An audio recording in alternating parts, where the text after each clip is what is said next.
గౌరవం అనేది జీవితంలో అన్నింటికంటే ఎంతో ముఖ్యమైనది. అది లేకపోతే మనిషి ప్రాణం లేని శవంతో సమానం. ఇక ఆత్మగౌరవంతో మనిషి బ్రతకడం కోసం తను ఎలాగైనా తన కష్టాలను అధిగమించి బయటకు రావలసి ఉంటుంది. అమ్మా, నాన్న గంగక్క వాళ్ళ ఇంటికి వెళ్ళడానికి ఎందుకు వద్దంటున్నారో చెప్పమ్మా. వాళ్ళ ఇంటికి వెళ్ళడానికి ఏమైనా సమస్య ఉందా? లేదే, డబ్బులు లేవంటున్నారు అంతే. వెళ్ళి రావడానికి ఖర్చులు అవుతాయి కదా, అలాగే అక్కడికి ఉత్తి చేతులతో వెళ్ళకూడదు కదా. ఏం మాట్లాడుతున్నావు నువ్వు? అలా ఎప్పుడన్నారు మీ నాన్నగారు? నీకు సరిగ్గా తెలియనప్పుడు మాట్లాడకుండా ఉండడం మంచిది.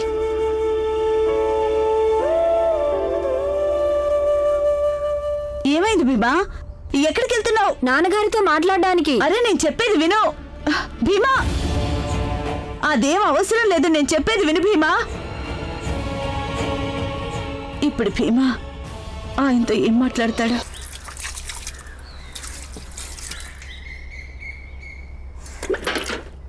ఎక్కడికి వెళ్ళావు నువ్వు?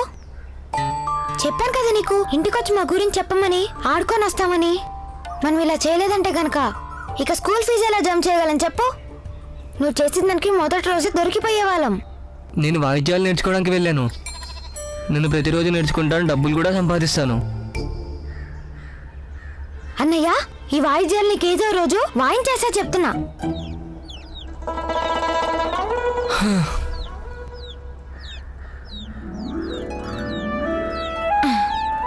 ఎందుకు ఈ వాయిద్యాలు అవి ఇవి అని తిరుగుతున్నావు? చూడు, మాకు పని దొరికింది. రేపటి నుండి మన ముగ్గురం దుకాణానికి వెళ్ళి సరుకులు అమ్మి రావాలి. సరదాగాను ఉంటుంది, అలాగే డబ్బులు కూడా వస్తాయి. లేదు, నేను వాయిద్యాలు వాయించడానికే వెళ్తాను.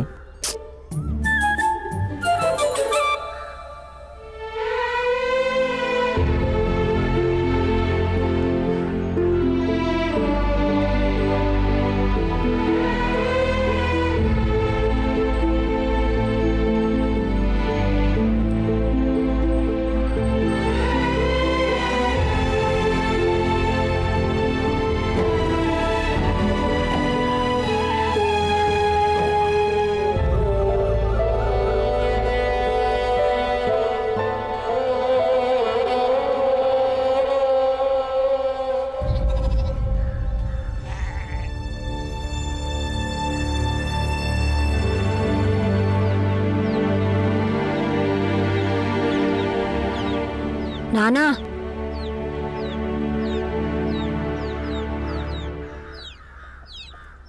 కొడుకులకి కూతుర్లకి మధ్య తేడా ఉంటుందా? ఉండదు. మీరు నా కోసం ఏ పని చేయడానికైనా సిద్ధపడతారు.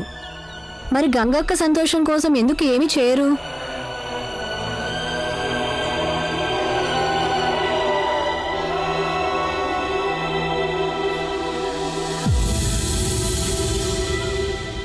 బాబు, అదేంటంటే ఇప్పుడు కాస్త డబ్బులకి ఇబ్బంది పడుతున్నాం. పెన్షన్ కూడా రావడం లేదు. ఇంటి ఖర్చులు కూడా డబ్బులు కావాలి కదా. ఇప్పుడు అక్కడికి వెళ్ళాము అంటే ఏమైనా కొని తీసుకువెళ్లాల్సి ఉంటుందిగా. అందుకనే వెళ్ళాలని అనుకోవడం లేదు. మీ అమ్మేమో బలవంతం పెడుతోంది, మీరు వెళ్ళండి వెళ్ళండి అని. అయితే మరి నువ్వే చెప్పు, నేనేం చేయాలి? మీరు అమ్మ మీద అరవకండి నాన్న.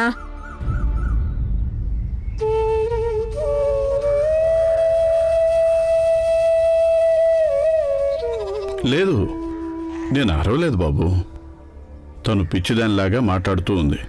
నగలు అమ్మేస్తానని, మీరు వెళ్ళి రండి అని. అందుకే నాకు కాస్త కోపం వచ్చింది. ఇప్పుడు నువ్వే చెప్పు, ఒకసారి నగలు అమ్మేస్తే నేను మళ్ళీ మళ్ళీ కొనే అవకాశం ఉంటుందా? మా అమ్మ కోసం నగలు నేను కొంటాను, చాలా నగలు కొంటాను.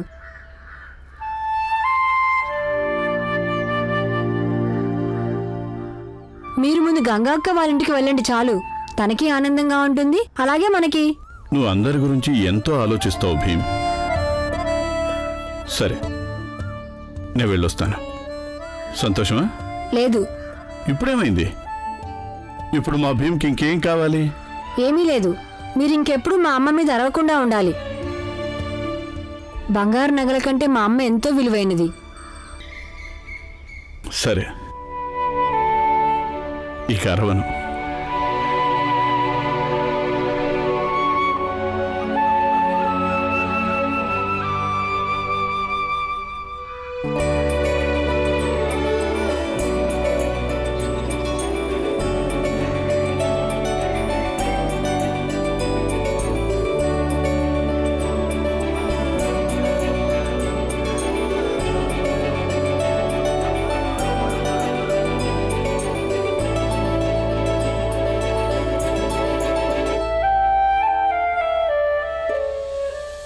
బాలా అన్నయ్యకివ్వు.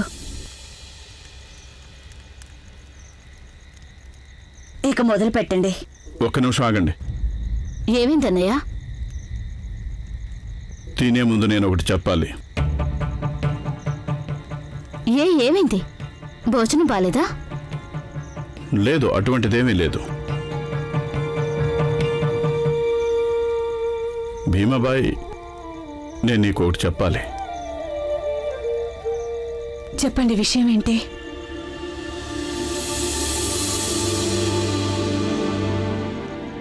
నన్ను క్షమించు.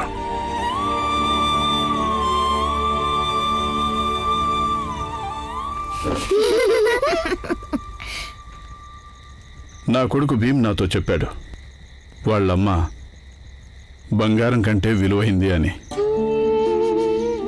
తను నన్ను తిట్టాడు. పైగా ఏమని చెప్పాడంటే, నేను వాళ్ళమ్మ మీద అరవకుండా ఉండాలి అని. అందుకే నేను నా కొడుకు భీమ్ ముందు, కుటుంబంలో అందరి ముందు భీమాబాయిని క్షమాపణ అడుగుతున్నాను.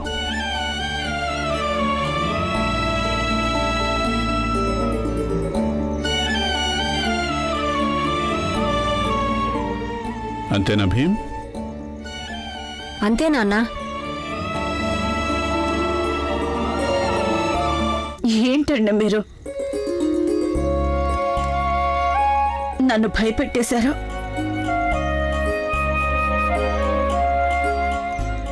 సరే, భోంచేయండి.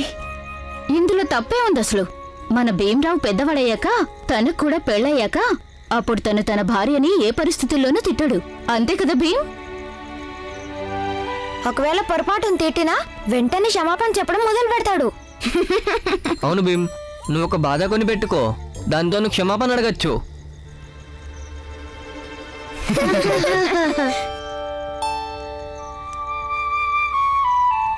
బాలన్నయ్య, దొరికిపోతావు.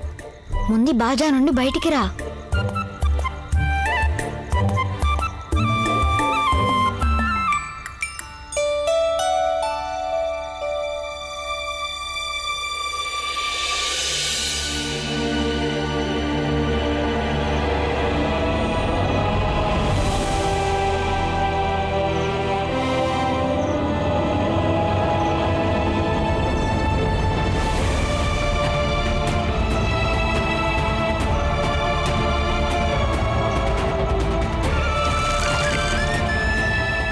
ఈ తరగతిలో నుంచి బయటికి వెళ్ళు.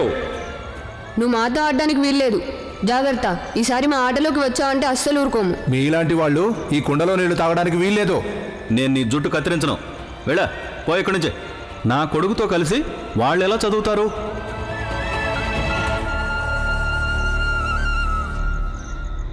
బాబు, ఒక్కోసారి అన్యాయంతో పోరాటానికి ఎదురు తిరగాల్సి ఉంటుంది. లేదంటే అన్యాయం చేసే వాళ్ళకి ఒకటే అనిపిస్తుంది, వాళ్ళు ఏదైతే చేస్తున్నారో అది సరైనదే అని.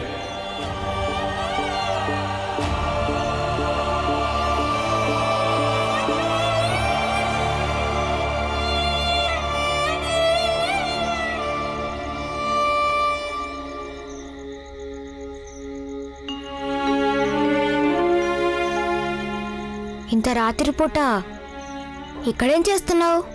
మనం పేదవాళ్ళం. మనం కేవలం ఫీజు కట్టడం కోసం మాత్రమే పనిచేయకూడదు. ఇక మీదట చదువుకుంటూనే రోజు పనిచేయాల్సి ఉంటుంది. అప్పుడు అమ్మా నాన్నలకు సహాయం చేసినట్టుగా ఉంటుంది. అయితే ఇంత రాత్రిపూట ఇక్కడ నిలబడి ఇదాలోచిస్తున్నావా? లేదు, నేనేం ఆలోచిస్తున్నానంటే కొంతమంది గొప్పవాళ్ళుగా కొంతమంది పేదవాళ్ళుగా ఎందుకుంటారు? ఒకవేళ అందరూ గనుక ఒకేలాగా ఉన్నట్లయితే అప్పుడు ఎంత బాగుంటుందో కదా. భీమ్ చూడు, నేను వెళ్తున్నాను. నువ్వేం ఆలోచిస్తావో ఆలోచించుకో. ఒకవేళ అందరూ కూడా సమంగా ఉన్నారంటే గనుక అప్పుడు అందరూ ఎంతో సంతోషంగా బతికేయవచ్చు కదా. తప్పకుండా అలా జరిగి తీరుతుంది. నేను బాగా చదివి అందరినీ సరిసమానం చేస్తాను. పద, వాళ్ళెవరో నాకు చూపించు. ఎవరితో కూర్చున్నావు నువ్వు? ఇప్పుడే నేను వాడి సంగతి, ప్రిన్సిపాల్ సంగతి, అలాగే గురువు గారి సంగతి తేల్చేస్తాను. నాన్న వదలండి, నొప్పిగా ఉంది. నోర్మై, మాట్లాడకుండా పద ముందు. ఇదేనా నీ తరగతి? ఆపండి ఇక చదువు చెప్పడం.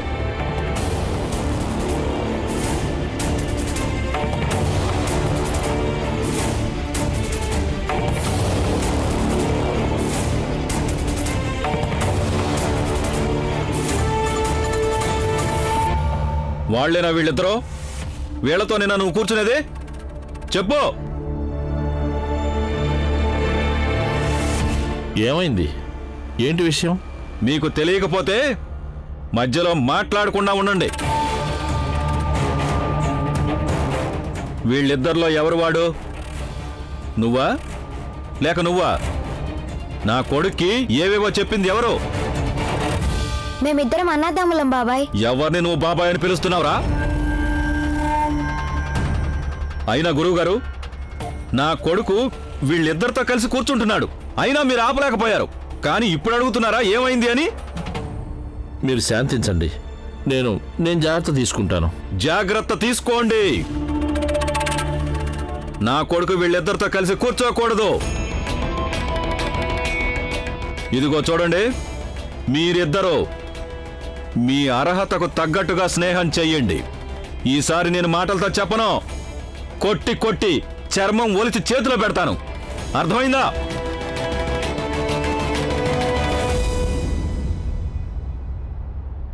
ఏంటి కైలాష్ గారు, అసలు ఏమైంది? ప్రిన్సిపాల్ గారు, మీరు రావడం మంచిదైంది.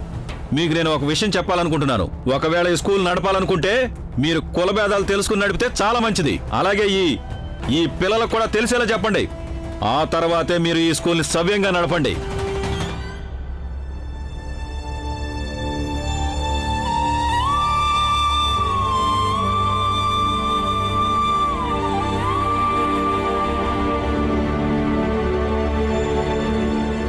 వెళ్ళు సురేంద్ర, అక్కడున్న నీ కులం వాళ్ళతో కలిసి కూర్చో. రా సురేంద్ర, ఇప్పుడు నేను శుద్ధి చేశారు కదా, మాకు ఎటువంటి అభ్యంతరం లేదు.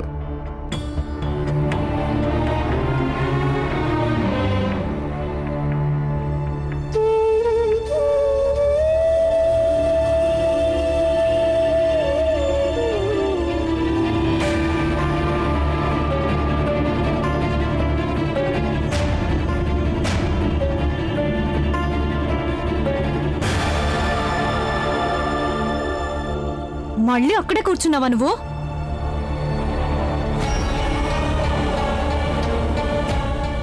అరే, మీ నాన్న ఇప్పుడే కదా నీకు చెప్పి వెళ్ళారు.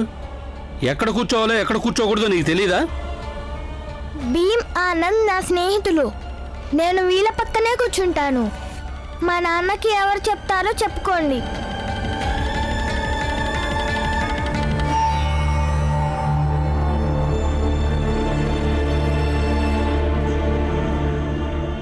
వద్దు సురేంద్ర, నువ్వు అక్కడే కూర్చో. నువ్వు నన్ను స్నేహితుడిగా భావిస్తే నన్ను ఇక్కడ కూర్చోవద్దని మాత్రం చెప్పొద్దు.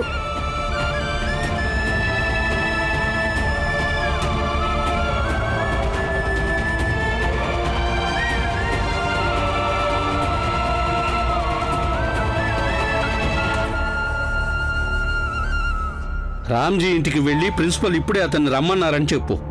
ఈ ఆనంద్ భీమరావు మామూలుగా వినరు. అలాగండి. ఆగు, ఇది కూడా చెప్పు. ఇక్కడ వేరే జాతికి చెందిన పిల్లాడు ఒకడు ముందుకొచ్చి వాళ్ళ పిల్లలతో స్నేహం చేశాడు అని. అయినా తప్పంతా మీ పిల్లలదే అని చెప్పు. అయినా ఆ పిల్లాడు వీళ్లతో ఎందుకు స్నేహం చేయాలి? చూడండి, మీరు మాటి మాటికి భీమరావుని ఆనంద్ని వెనకేసుకురాకండి. నేనెవరిని వెనకేసుకురావటం లేదు. నేను ఒక ఉపాధ్యాయుడిని. నేను ఏది మంచో అదే చెప్తున్నాను. మీరు చదువు చెప్పడానికే కదా వస్తున్నారు. అయితే చదువు చెప్పే పని చూడండి. అనవసరంగా న్యాయాధికారి అవ్వకండి. స్కూల్ని ఎలా నడపాలో అదంతా నేను చూసుకుంటాను. అయినా ఈ ఉద్యోగం మీకు అంత ఇబ్బందిగా అనిపిస్తే అప్పుడు ఉద్యోగం మానేసి వెళ్ళిపోండి.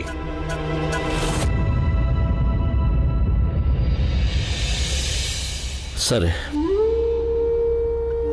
నేను ఉద్యోగం మానేసి వెళ్ళిపోతాను. నేను భీమరావుని వెనకేసుకొచ్చి తప్పు చేశానని రాసివ్వండి. అదే నేను చేసిన తప్పు అని మీరు నాకు రాసివ్వండి సార్. నేను వెళ్ళిపోతాను. అరే, అసలు మీకు ఏం కావాలి? చూడండి హెడ్ మాస్టర్ గారు, మనం భీమ్కి ఆశ్రయగా మారలేకపోతే కనీసం తనకి సమస్యలు తీసుకురాకుండా అయినా ఉండాలి కదా. నేను అదే కోరుకుంటున్నాను. ప్రిన్సిపల్ గారు, నేను రామ్జీ వాళ్ళ ఇంటికి వెళ్ళి అతన్ని పిలవాలా వద్దా? బయటికి వెళ్ళి గంట కొట్టు. అలాగే మీరు కూడా తరగతికి వెళ్ళి పిల్లలకి పాఠాలు చెప్పండి. వెళ్ళండి.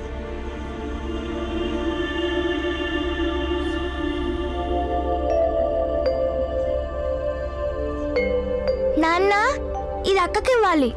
ఇందులో తన బట్టలు ఉన్నాయి. వాటిని తీసుకెళ్ళటం మర్చిపోయింది. అన్నయ్య, ఇది కూడా మన గంగ కోసం అత్తయ్య పంపించిందని చెప్పు తనకి. ఇది కూడా తీసుకెళ్ళండి. కొన్ని లడ్డూలు తయారు చేసి పెట్టాను. అమ్మమ్మ చేతి లడ్డూలు తింటే నా మనవడు సంతోషపడతాడు. ఇంకో 2 సంచులుంటే ఇవ్వండి. సుబేదర్గా పనిచేశాను కదా, అన్నిటినీ తగిలించుకుని వెళ్తాడు అంటారుగా. అసలు మీకు మోయాల్సిన అవసరమేముంది? ముందుకెళ్తే బండి దొరుకుతుంది. అక్కడ నుండి స్టేషన్, రైలు బండి ఎక్కి అక్కలింటికి వెళ్ళొచ్చు. బయటికి సామాన్లు మేము తీసుకొస్తాం. వద్దమ్మా, మీరు మీ పనులు చూసుకోండి, నేను తీసుకెళ్తాను. అమ్మా, నేను వెళ్ళొస్తాను. జాగ్రత్త అన్నయ్య. ఇప్పుడే వస్తాను.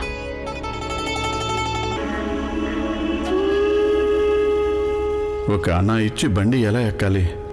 5 మైళ్ళే కదా, నడుచుకుంటూ వెళ్ళిపోతాను. డబ్బులు మిగిలితే ఇంక దేనికైనా పనికొస్తాయి.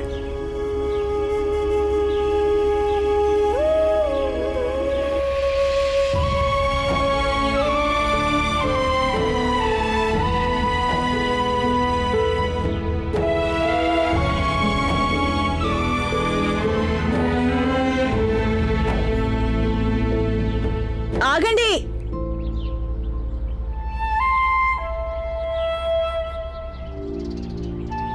మీరు తులసికి ఎందుకైనా చెప్పారు మీరు బయటికి రాకండి, నేను వెళ్తాను అని? అప్పుడేగా డబ్బులు ఆదా చేస్తాం భీమాబాయ్. అయినా 5 మైళ్ళే కదా, ఎక్కువ దూరమేం కాదుగా. 5 మైళ్ళంటే దూరమేవి కాదుగా. మీకిప్పుడు వయసు అయిపోయింది, ఇంత బరువు మోసుకొని అక్కడ దాకా వెళ్ళలేరు. అదేంటి భీమాబాయ్, కూతుర్లు అత్తవారిలకు వెళ్ళేంత వరకు కూడా తల్లిదండ్రులు వయసులో ఉంటారు. ఆ తర్వాత వాళ్ళ పిల్లల కోసం 5 మైళ్ళు కాదు, 50 మైళ్ళైనా నడిచేస్తాను. వెళ్ళొస్తాను. వెళ్ళిరండి.